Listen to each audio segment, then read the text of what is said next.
So we're here with M8's Records for Margate Mercury today. We've got Eric and Thule with us. Tell us a little bit about what you do. We are a small independent record label, CD record label. CD only. Well, digital as well, Oh, I yeah, that's suppose. true.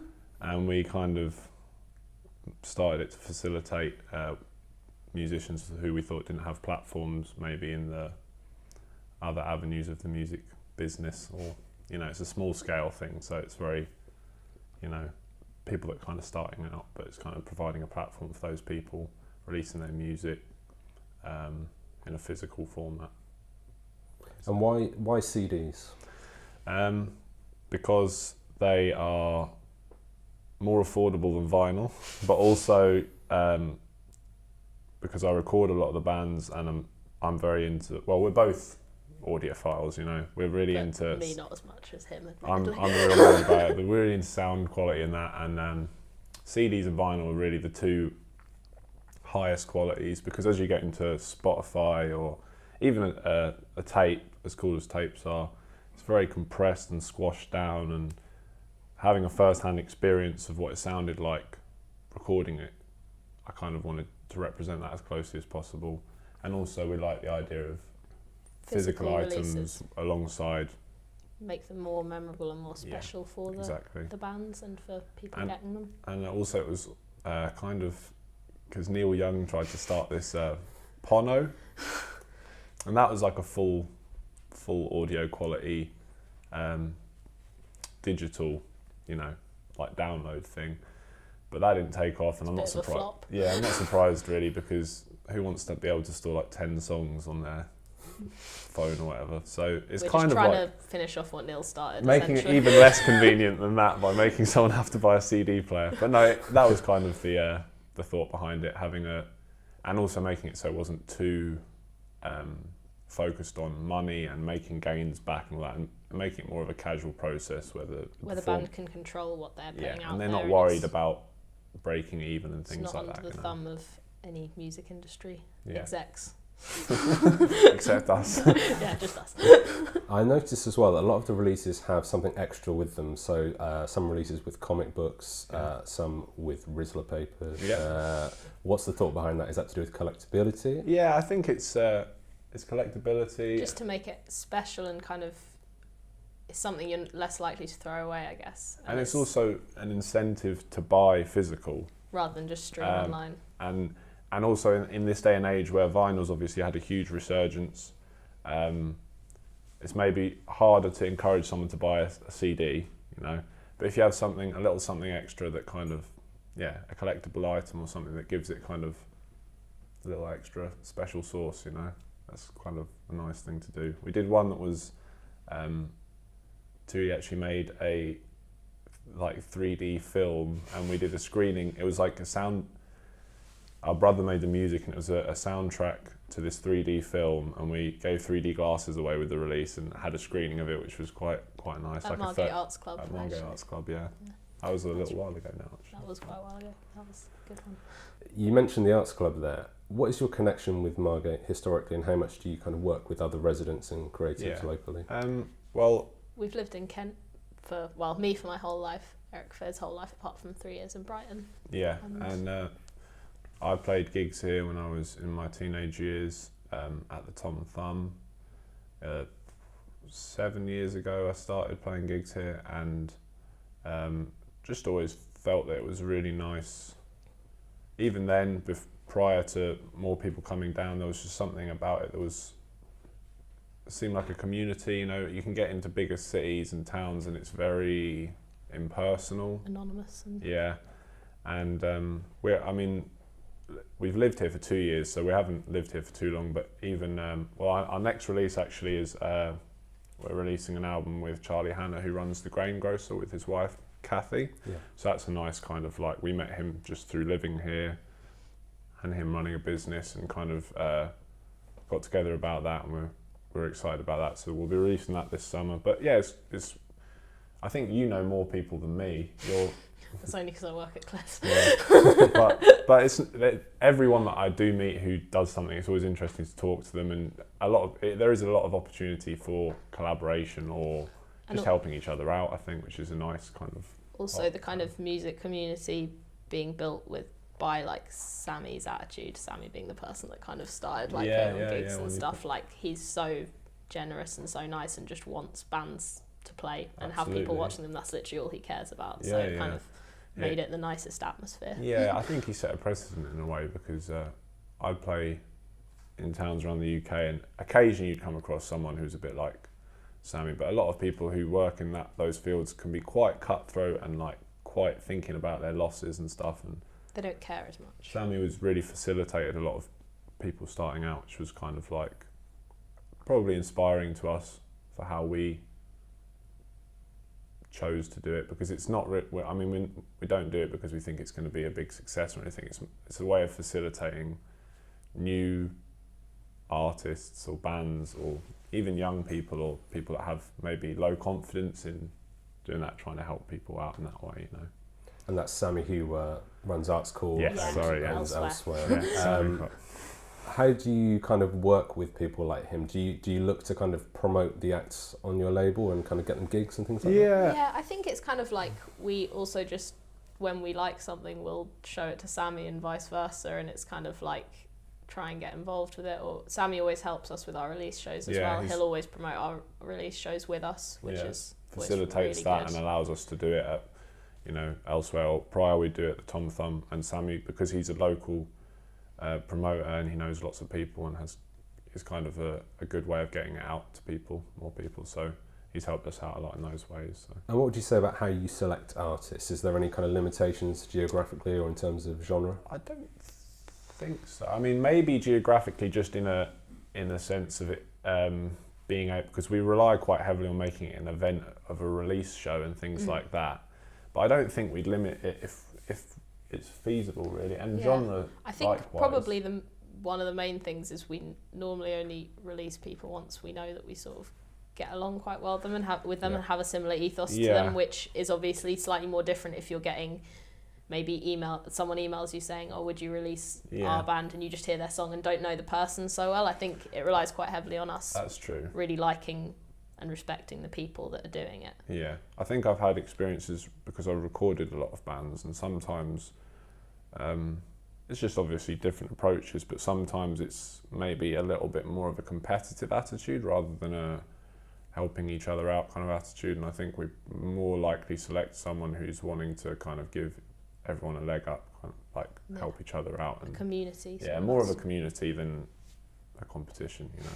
Good. And how did you get into it in the first place? Were you musicians yourselves? Or? Yeah. Well, Eric was first. Yeah, I play in a gang. I play in a gang. I play in a band called Gang, and Tuli, who's my sister, joined once she finished school. Which was almost 2 years ago now. Yeah, and we've been playing for years, and we kind of had peeped into underneath the veil of some aspects of the music business that didn't kind of like sit that well with us, didn't suit us, and wanted to take control of it and have more of an input, because there was times when we'd release with a label or something and really have no input on where money was spent, and sometimes wasn't spent very wisely, in my opinion. I think you can be, and it was kind of just an inspiration, because I was recording a lot of bands and we were meeting a lot of musicians, and it was kind of like, well, all these people don't really have a platform either. They do it because they really care about it. It's not like they want to be famous or make lots of money, you know, and it was kind of just an inspiration to... And there was a really strong community of a group of bands that were all going to each other's shows and all really liked each other, and it was like a small community, but everyone was very enthusiastic for the people doing it, and it kind of just felt like you should do something to sort of legitimise that in a small way. Just doing releases for those bands just kind of, I don't know what the word is. I think legitimise. Yeah, like kind of brought it into reality, so it wasn't just like, you know, something that would just kind of slip away and be forgotten about. And what is the future for M8's Records?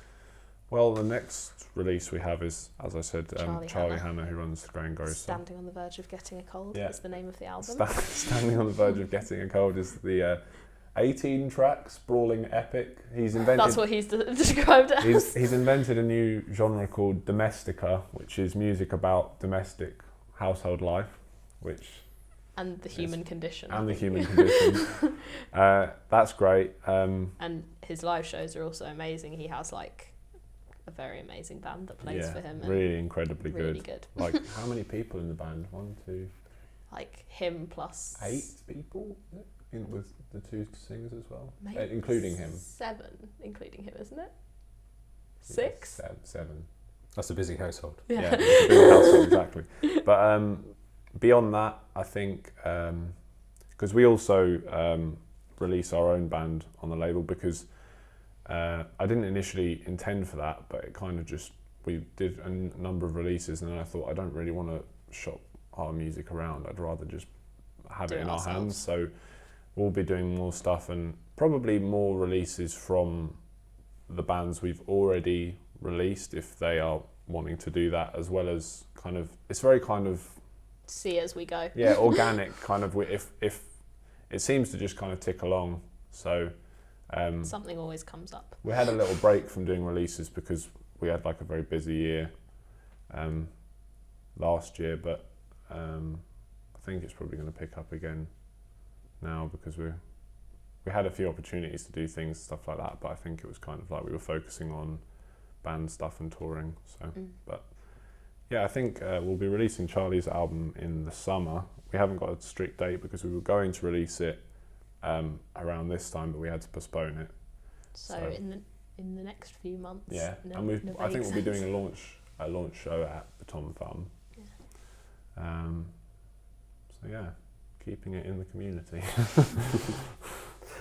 Because Eric recorded, there's 2 bands called Fuoco and Inevitable Daydream. Fuoco are no more, but Inevitable Daydream still live in Margate. They are here with us now.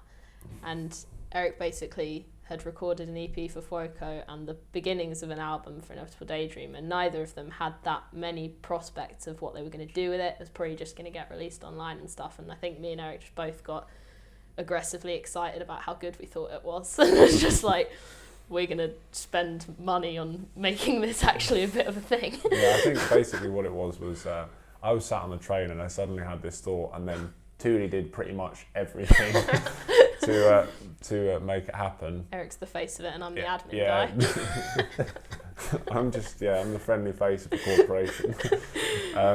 And yeah, it's nice because a lot of the artists we've worked with are based in Margate now. Actually, a lot of them have moved down since us releasing them. So like Inevitable Daydream. And they've released, like, we did a split album with them as well, since Gang with 2 songs and Daydream with 2 songs. And Inevitable Daydream did a split album, and prior to that we released their first album, and they were really kind of good, like heavy psychedelic rock kind of just really good. I mean, they've got some different flavours going on, and then there's a band called Lazy Pilgrims, who we know through Inevitable Daydream. They kind of introduced us to them, and they moved down last year. Yeah. And we released their EP in February. Yeah, February just gone. And they're kind of shoegazy, spacey, really melodic. Kind of thing. Very good. Very good, yeah. And they play it elsewhere a lot and just around Margate a fair bit. Yeah. And then obviously our band is based here too. So let's big us up. No, we'll skip that. And also our brother, who did a project called World War 3D, he's living here as well, and that was kind of like an electronic synthesizer sort of. Yeah, it was quite hard to define. It's quite like soundtracky, almost like the Twin Peaks soundtrack or something like that. It's quite atmospheric, synth-led. I mean, there's some guitar and some drums on it and things like that, but it's mainly kind of electronic, kind of not quite ambient, but also not really traditional strong song structures. So, is there any others that are based around? I think they're the only ones. There's a few others from Kent, general Kent area, and then there's some from Brighton and some who were in London who are now. And also a lot of people who we have released do other projects now, kind of with different members. So it's Yeah. kind of like there's So like a few bands floating yeah. around that we have kind of worked with the members of who are Yeah. really good. So It's a breeding ground. yeah. So you kind of work with artists on a per release basis then? Yeah. Kind of, So- yeah. It's not like we're tied to them. I mean, I'd be very happy for any of them if they Wanted wanted to come back to come back, and likewise if they wanted to shop around something and try and get onto a larger label. It's kind of just like meant to be a springboard for whatever they want. If they would rather just keep it independent and small scale, which is understandable, I think that's more to my kind of taste. we're but always also- about. But also if they want to kind of like take it to a different level commercially or in terms of exposure, that's also something we would support, you know. So. And how about M8's Records? Do you want to keep that independent and small? Yeah, I think so. Yeah, I have a weird paranoia that I just think things may become corrupted if it gets too. not that we'd ever If we necessarily become too have powerful, the we opportunity know that we'd to. become corrupt. I think it's just personally for me and Thule, not something that is that appealing of a concept, because I'd rather like try and build something in a small community. It's like We have a similar approach between mates as we have with the band, which is just we want to create a catalogue of lots of things we've done, and we don't really mind if it doesn't it's an archive, you know, like, of an. thrown out there. It's sort of we just want it to be there. And I think it's That's important to archive things even if they're not well known and they're small, because it's still a snapshot in time of a place or it a also thing. creates a connection between all the bands we've released. So if in 20 years someone happens to hear a Lazy Pilgrim song, they might go back and get links to all the different bands Yeah, we've and released, that's a and nice the whole little community gets a little bit of a push in that way, I suppose. How does being siblings and working together affect the label, do you think? I think it's a good thing because we're There's very honest. telepathy going on. Yeah, we're honest with each other though. We're very, I think if one of us thinks something's not a good idea, we'll say it. Yeah, But equally, we get on very well, so Yeah. it's we're a very close, or like us and our other brother, we're a very close unit anyway. Yeah. We all live together, so it's kind of yeah, and we kind of. I think it also helps because we were brought up around music a lot, and also our dad was a musician, and he kind of was very staunchly independent. in the way he did things. Yeah, and I think it kind of inspired us to be that way. And he always put a bit of a mistrust in us for That's- letting other people handle what we're creating. A skepticism. It's yeah. probably a control freak problem, but I think it's just more, as I said earlier, it could be, there have been times when I've been very frustrated when I felt certain things were being taken out of our hands that probably shouldn't have been taken out of our hands, if you know what I mean. And It's nice just being able to get the final say on the thing you're creating, and I Yeah. think we try and give and also the how artists we you release I say market in a loose term, but how you present it to someone. For instance, we had a problem with the label in the past where we released a 7-inch record and it cost £13, and I thought, what kid is going to be able to spend £13 on a 7-inch record? That's, you know, it's not something I agree with. Do you know what I that. mean? You don't even get the choice. Yeah, and it was just kind of, that's the way it is. So that's another thing, actually. We do try and, as much as possible, facilitate what the artist or band wants in terms of the package, in terms of how much it costs, as much as we can, in terms of how much the release Even show like will with be. Lazy Pilgrims, they were really adamant they didn't want to have plastic in their thing. They wanted it to be paper, so we made it a card sleeve Yeah, rather than doing, and which fit we've done a like poster with it. yeah, it's like that sort of thing. Like if they have particular ideas of what they want, and if in another situation they maybe wouldn't get that say, we just try and Yeah, try give and that give, to them. try and facilitate, basically. So what's Yeah. the band called? It's Sorry. called Gang. It is Gang, which is okay. not very easy to Google, but I think if you type And we're in... both wearing our t-shirts at the moment. Well, it's rude. I'm not sure if that's allowed, but it says "fuck on," which was. Oh, you've got a history of swearing, don't worry about Oh. it. Interviews, yeah. we actually Well, we had. do. We've, yeah, We we have- can tell that story. That's quite a fun one. This is a funny story, actually. We played at Dreamland Last summer last summer. at 3 o'clock on a Sunday afternoon. And it was it was basically, there was a battle of the bands, and we were asked to play at the end of it, not to be part of the battle of the bands. Because I think basically they had a big band booked and they pulled out. And they kind of desperately were like, we need a band, and Sammy put us up for So they offered us money to do it, and we thought, great, we'll do that. And it was out on the outside stage. It was being broadcast through all the speakers to the whole park. Yeah, and we had a 30-minute song that was our set. It was just one song that was 30 minutes long, and there was some very intense profanity around 7 minutes into it. Something like that. And I think we'd kind of been like, I was Eric's the one that guilty. said it, and we all kind of were like, it was We all probably a bit agreed, shouldn't, like, and we're then probably not going to do that. We were playing and the sun was shining, and Our friends were stood in a little line at the barriers, and then just like emptiness apart from like a few scattered groups. And I just thought, I'm just going to do it. And I did it. And so the stage manager runs on stage, and he's shouting at our brother Jimmy, who drums in the band. Being like, are you the singer? Are you the singer? And Jimmy was just jazzing about on the drums going, sometimes.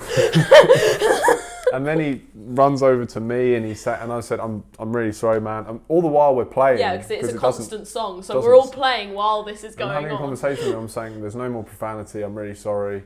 I shouldn't have done it. They've got like they've got like 15 Dreamland security guards at the side of the stage, as if we're going to need to be like dragged out of the entire park. But I mean, at the end of it, it was fine, because I think the guy who was the events manager, who Sammy knew, thought it was funny. But I think they were just pretty worried because there was a lot of families around, and they thought it probably wasn't the best idea. But they didn't get any complaints, so luckily all was fine.